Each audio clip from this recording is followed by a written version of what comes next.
What's up, guys? Welcome back to the Pornstar channel, and today we're finally back to USAIR, which I'm super pumped about because with COVID and all this other nonsense in 2020 I didn't actually manage to drive here, but today we're out here. It's a 2-day event. They have pretty limited seats available, it looks like, so shouldn't be too crazy as far as attendance goes. I think they kept the driver count pretty low, so seat time is just gonna be insane. And got the blue and the black car out here, got enough tires, I'm thinking. Alan's here with his crazy Z. I think this is gonna be a really fun time, and I'm stoked. If you're not familiar with USAIR, it's a go-kart course, and it's probably one of the wildest ones out there. It's got the nickname, the roller coaster of love, and you'll see there's elevation changes and one tight turn after the other.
Job doing a pit walk again, so let's do that.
Sucking it up on the last episode, forgetting to do the pit walk and all that, I feel like I redeemed myself for that today.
The inevitable has happened sooner than we anticipated. First damage report on the S550. So Alan got a little too cozy following me after the wall. So pushed the quarter in a little bit. And I still haven't got the chance to recenter the cradle in this car, so the cradle is shifted over. The alignment is on point, but the cradle isn't centered in the unibody. And so on this side, the wheels stick out more. And so I literally burnt the paint off of the quarter panel here. So that's fun, happens. And because that's not quite enough,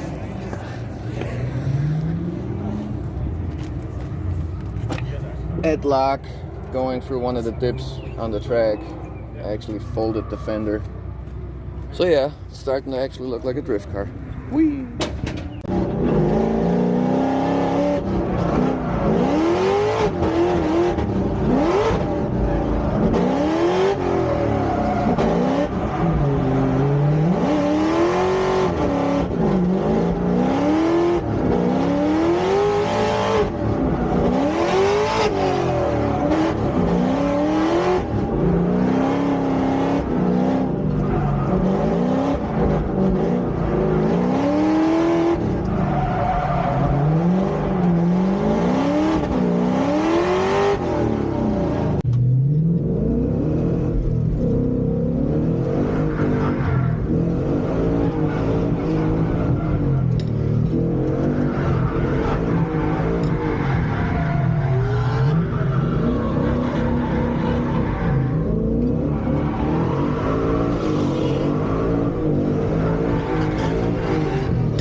Naturally, when you're dumb enough to do what we do, things don't always exactly go to plan. So today has escalated rather quickly. After the first smooch on the quarter panel, we decided to take it to the next level, and now the car looks like this.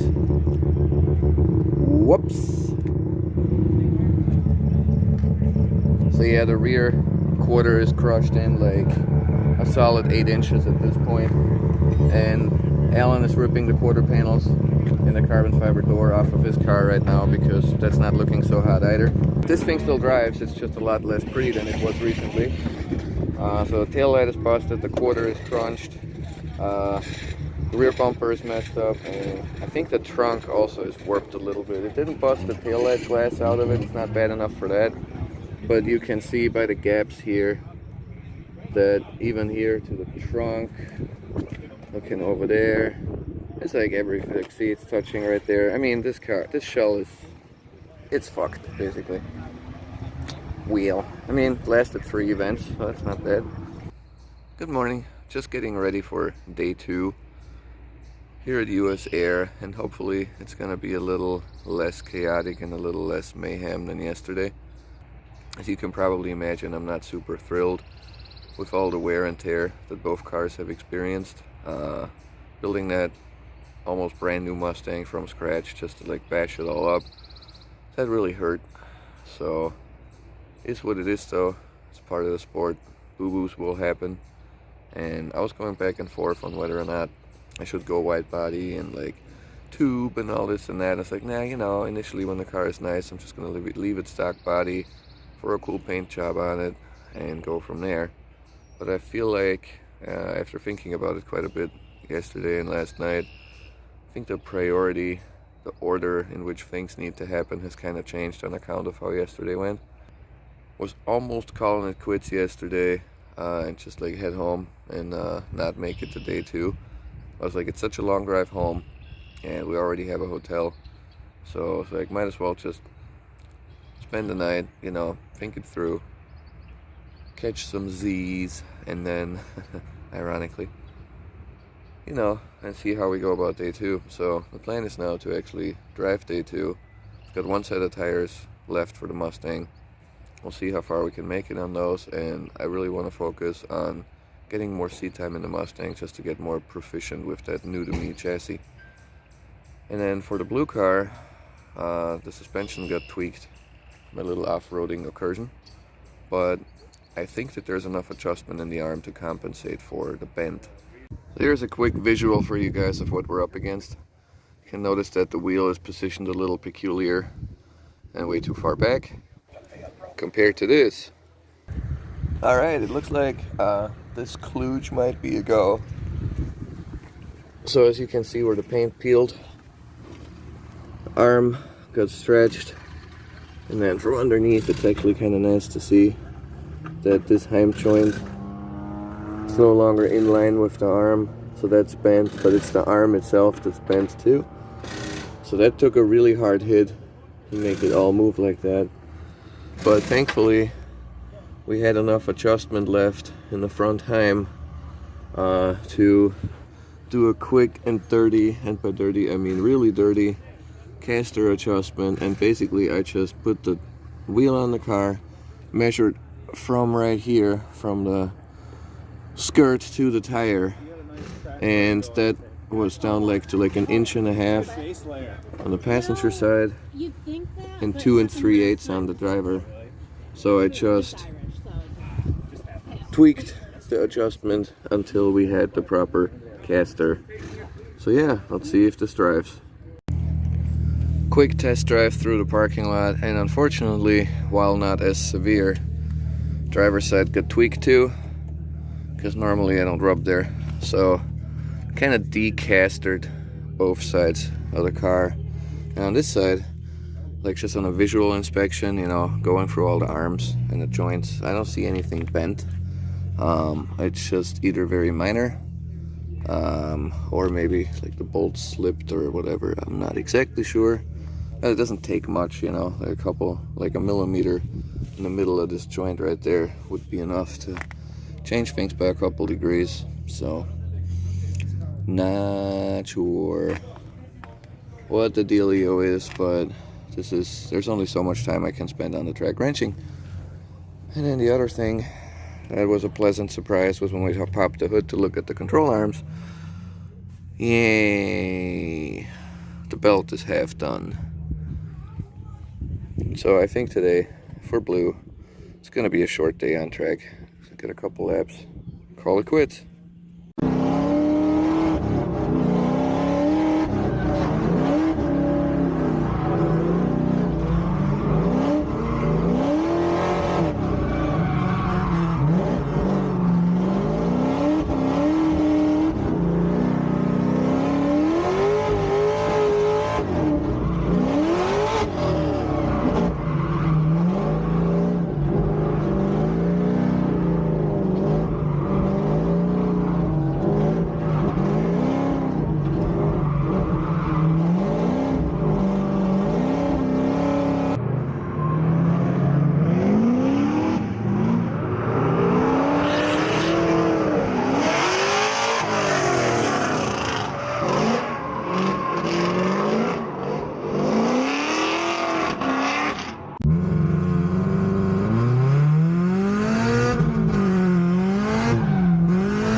This is shaping up to really be a cannot catch a break kind of weekend. So the exhaust fell off the car, same for Alan, by the way. So we fixed both of those, and then like, yep, alright, finally let's get ready to driving again. And now the belt went on blue, so no more boost, no more power. The heat, the first half of the day is nearing completion, so I'm leaning towards calling it quits, but you know, it was a fun weekend. Got some sick driving in. DD80, Drift Day 80 at USAIR is a wrap. Both cars made it onto the trailer under their own power. You know, the saying, win some, lose some. When it comes to grassroots drifting, the only way to win is to leave with a driving car. So I guess it's a win. Everything's packed up. About an 8-9 hour trip home through some beautiful scenery in the UP. Gonna stop, eat some pasties. Gonna make the most of the trip.